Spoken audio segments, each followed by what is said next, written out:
बर्तन हो, अलमारी हो या हमारा कमरा हो, अगर कुछ दिनों बाद उसे एक बार खाली करने का हम स्वभाव बना लें और फिर चीज़ों को दोबारा से सलीके से लगाएं, तो फिर उस बर्तन में, उस कमरे में, उस अलमारी में काफ़ी जगह निकल आती है, क्योंकि चीज़ें तरतीब से लगी हुई होती हैं और उसकी खूबसूरती भी बढ़ जाती है, आपको अच्छा लगता है। बिल्कुल ऐसा ही हमारे मन के मामले में भी है, क्योंकि मनुष्य का स्वभाव है कि वो चीज़ों को संग्रह करता रहता है और कई बार तो जो तत्कालिक ज़रूरत की नहीं भी होती हैं उन चीज़ों को भी बटोरता है कि कभी काम आएगी।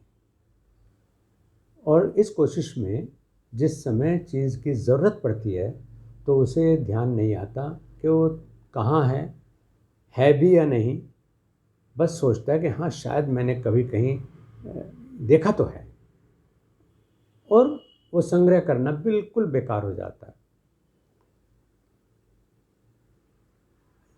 ये जो रीता करने का स्वभाव है, ये केवल बर्तन, अलमारी या कमरे और मकान के मामले में नहीं है, क्योंकि मकान में भी आप देखते हैं जिस दिन सफाई करनी हो आपको, होली दिवाली पर आप सब खाली करते हैं, चीज़ों को दोबारा ढंग से लगाते हैं, तो बहुत सारी जगह निकल आती है और जो कुछ है वो व्यवस्थित हो जाता है। तो ऐसे ही जो रीता करना है, इसको ही हम ध्यान कहते हैं योग की भाषा में, कि प्रतिदिन शाम को, क्योंकि दिन भर बहुत सूचनाएं आती हैं और सच्ची बात तो ये है कि हमारे इस चंचल मन में लगभग 74,000 विचार प्रतिदिन आते हैं। अगर उन विचारों से अलग होने का हम स्वभाव न बनाएं तो वो विचार हमारे लिए समस्या बन जाते हैं, और भले ही वो विचार 90% तो उनमें से वही होते हैं जो प्रतिदिन आते रहते हैं, 10% मुश्किल से नए आते हैं। शाम को सोने से पहले जब हम बैठते हैं ध्यान के लिए, पूजा के लिए, मन को एकाग्र करने के लिए, तो उस समय एक बार को इन सब विचारों से बाहर आ जाएं। कहना तो आसान है, लेकिन एकदम बाहर कैसे आ जाएं? तो उसके लिए साधन बताया गया कि आप साक्षी भाव ले लें।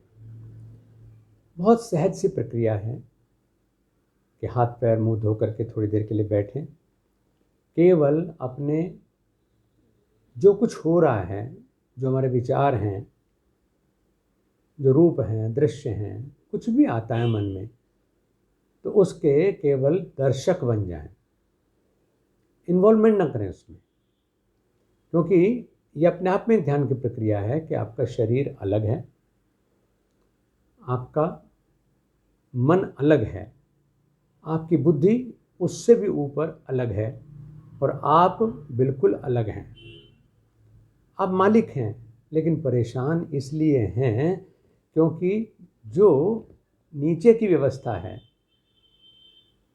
मन की व्यवस्था विशेष रूप से, वो हमारे कंट्रोल में नहीं होती, और वो इतनी चंचल है कि वो बुद्धि को भी कई बार भ्रमित कर देती है, जबकि बुद्धि उससे ज़्यादा शक्तिशाली है, और आप जो स्वामी हैं वो उससे भी ज़्यादा शक्तिशाली हैं। लेकिन आप जो आपका काम था कि आप साक्षी भाव से रहें और मालिक होने के नाते नज़र रखें चीज़ों पर, वो नहीं करते। वो करना ध्यान है। आप शाम को थोड़ी देर के लिए बैठें जिस तरीके से मैंने कहा, और केवल साक्षी भाव में बैठें। दिन भर की घटनाओं को एक बार बाहर निकाल करके सामने देखें मन की आंखों से, और उसके बाद उसको मैनेज करें।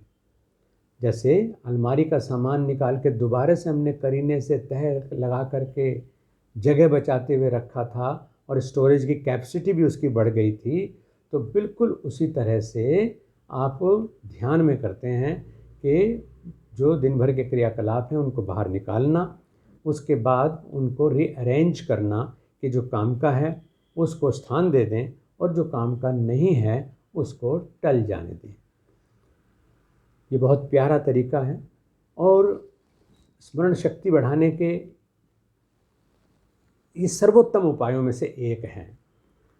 आपके कंप्यूटर में, मोबाइल में भी तो दिन भर डाटा आता रहता है, तरह तरह की सूचनाएं आती रहती हैं, वीडियोज़ आती रहती हैं, घटनाएं आती रहती हैं, न्यूज़ आते रहते हैं। लेकिन आप शाम को उसमें से भी तो सब डिलीट करते हैं ना। कोई एक आध काम की बची जो आपके बहुत किसी प्यारे ने आपको भेजी थी तो उसको आप रखते हैं, बाकी सब आप उड़ा देते हैं। वरना तो ये हैंग होने लगता है और हैंग होने का परिणाम ये है कि एक बहुत कीमती मोबाइल, बहुत कीमती कंप्यूटर आपके लिए बेकार हो जाता है अगर आप उसमें से कुछ डिलीट ना करें। तो डिलीट करना राहत पाना है। अपने जो सुपर कंप्यूटर है आपका, आपकी बुद्धि, मन से भी ऊपर, मतलब उसके अंदर भी हम फालतू की चीज़ें नहीं रखते। मनन पूर्वक अपनी बुद्धि से उचित अनुचित का विचार करते हुए निकाल फेंकते हैं और फिर उसके बाद बिल्कुल तरोताज़गी के साथ, बेहतर स्मरण शक्ति के साथ, क्योंकि हमारी जो स्टोरेज कैपेसिटी है वो बढ़ चुकी होती है इससे, तो बेहतर स्मरण शक्ति के साथ आप बैठते हैं, ताजगी के साथ बैठते हैं। और सबसे बड़ा जो लाभ होता है इसमें वो है मानसिक शांति। शांति खो करके हम कुछ भी प्राप्त कर लें तो समझिए कि आपने सब कुछ खोया ही खोया है, पाया कुछ नहीं है। और उसे प्राप्त करने का एक ही तरीका है ध्यान, और ध्यान का सर्वोत्तम तरीका है ऑब्जर्वेशन, और वो भी केवल साक्षी भाव से, with total in non indulgence, कि हम उसमें इन्वॉल्व ना हो, केवल निरीक्षीर विवेक से हम चीज़ों को देखें और उसके बाद रीअरेंज करें। हमारी स्टोरेज कैपेसिटी बढ़ी रहेगी और हमेशा के लिए ताजगी भी बनी रहेगी।